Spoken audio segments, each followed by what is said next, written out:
Well, new tariffs on types of vehicles imported into the United States are now in effect. President Donald Trump imposed a 25% levy on medium and heavy-duty trucks, along with 10% on buses.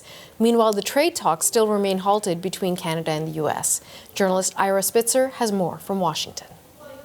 Well, the acrimonious tone continues from the Trump administration towards the Canadian government, or really more specifically, in this case, towards Ontario Premier Doug Ford. And the Treasury Secretary Scott Bessent was on the television earlier today on Sunday, where he did a few things. He seemed to poke a jab at the Toronto Blue Jays' loss in the World Series, as well as, again, criticize the ad from the Ontario Premier, authorized by the Ontario Premier, using Ronald Reagan's words to criticize Donald Trump's tariffs. However, he also specified that the 10% additional tariffs threatened by President Trump on Canada recently hadn't actually gone into effect yet. Here's what Treasury Secretary Scott Bessent had to say.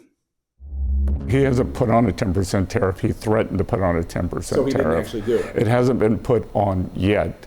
And Jake, this is unacceptable that I read that the Premier of Ontario spent $75 million sending propaganda across the U.S. border via our airwaves.